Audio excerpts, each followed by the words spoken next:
Would you recommend the game to people who have never played Dragon Age before, gameplay wise and or story wise? No. Your questions about Dragon Age the Veilguard answered here on VGC.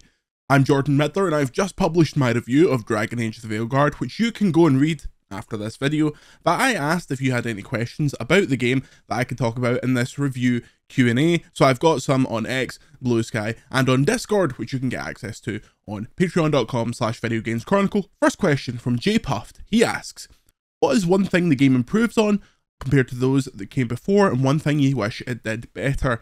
One thing it improves on, I'll say visually, the game is very impressive. On PS5, it's got two modes, a performance and quality. I played it on quality, and while you're not getting a great frame rate in terms of, it's not 60, it's at 30, the game looks really visually impressive. I think the one standout for me in terms of how good the game looks is the created characters. Dragon Age the Veilguard has, I think, probably the best created characters I've ever seen in terms of how they integrate into the rest of the game. You know that old meme of when your created character shows up in a cutscene? That doesn't really exist in Dragon Age the Veilguard. I suppose you could still make an absolute horror, but if you make someone that looks normal, they just look like any other bespoke character in the game, which I found very impressive. In terms of one thing I wish it did better, there's a lot of things I wish it did better. I wish the main missions had better gameplay objectives, and by that I mean, in the main missions, so much of your time is spent following these red lines, which are blight, which is kind of the toxic, cancerous substance that's taken over the world, and these manifest in these big balls. In order to find these balls, you follow this red vein of blight, and you do that so many times throughout the main campaign. I wrote it in the review, but every time I would go into a new area and that was part of the objective, like my shoulders would slump down, like I'd be absolutely gutted that was what I was having to do. So yes, better gameplay objectives in the main missions would be my #1 request. Matt asks, do you have a favourite set of companions in terms of their banter and relationship that you found yourself bringing along as a pair? What are some of the things that surprised you about the game? So my default companions were usually Nev and Lucanus. I found them interesting because they are the subjects of one of the game's biggest choices early on, so I thought, okay, playing them not against each other, but bringing them together might unlock some interesting dialogue, and it does, to be fair, because what you are choosing between directly impacts both of them, and while neither of them leave you or leave the group because of this, it does impact them for the rest of the game. So seeing that play off each other is well implemented. They don't forget about it even at the end of the game. It's still being brought up, and when you go to the person's area that is affected, all of those people talk about it. There's a real kind of flexibility in the dialogue, which I found quite impressive. What's one thing that surprised you about the game? I was surprised how short it was. It's not a short game, but you can finish it in 20 to 30 hours, which is shorter than I perhaps expected. Not short, BioWare stuff is generally around that amount of time, but when you compare it to kind of modern RPGs, there's an expectation of something much longer. But yes, the length of the game, I expected something slightly longer for the main path, at least. Hadid Amsha asks, is the game replayability high because of the choices in faction origins? BioWare hype up the third act, and I wonder if it's the point where our choices diverge to a significant degree at that point. Can't talk about that second point, but in terms of replayability, I fall into two camps. I don't want to replay it again because I think the main missions are so boring. However, I could see a world where you would want to see the alternate dialogue and some of the alternate choices. I don't know how much an effect that has because I haven't A/B tested it, but based on what it does, I can imagine how it affects the other way, if you understand it. I know what happens when you choose one way. I can imagine how it impacts it the other way, and while you'll have a slightly different experience, I can't imagine it's massively different. But as I say, it's the gameplay that's stopping me wanting to replay it rather than any of that stuff, because I think that stuff's quite strong. High Death Productions asks, anything fresh that BioWare have incorporated into the RPG systems, since it's been a while since the last game, and many other action RPGs have came out since, Witcher 3 except.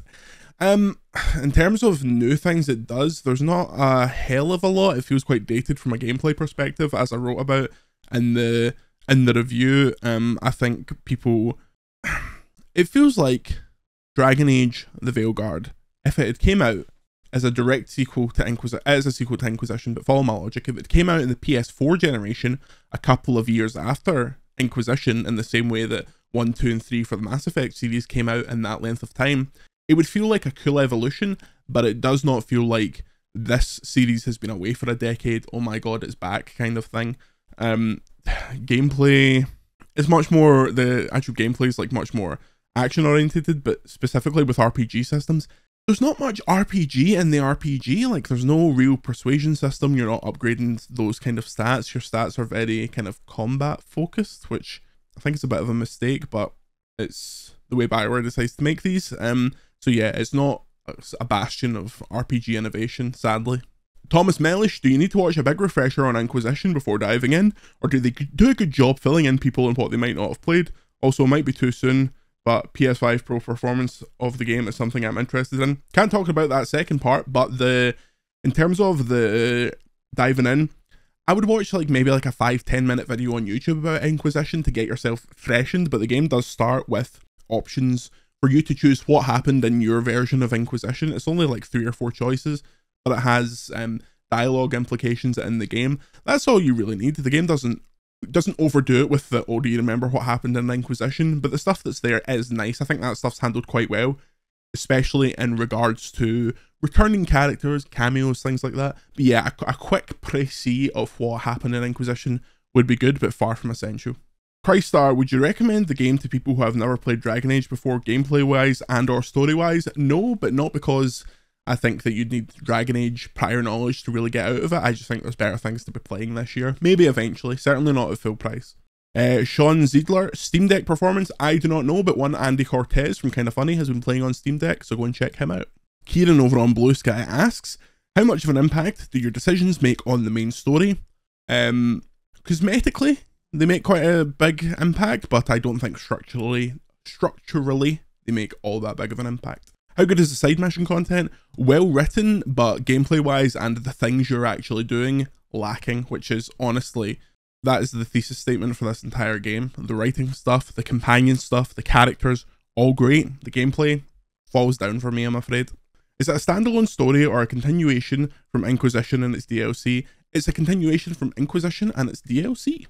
Robin asks, are the new group of companions particularly engaging, and does the origin you choose matter much at all? The origin you choose usually unlocks dialogue options, which is the biggest kind of manifestation of the changes that I've seen, and how some characters react to you.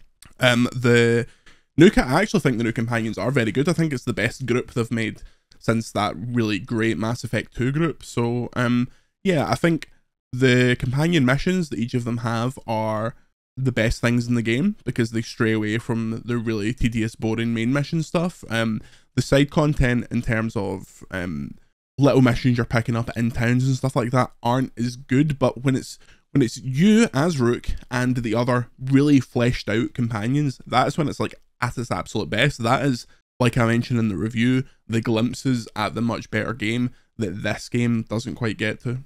Patreon member Cyanide1980 asks, never played them but always wanted to. Where's the best place to start? Are they all continuing story or standalone? Best place to start, just pick up Dragon Age Origins. It's a little dated, but I think it's got closest to what I'd like out of the series, out of all of them. Dragon Age 2 is a pretty different beast, but I think Dragon Age Origins is the place to start.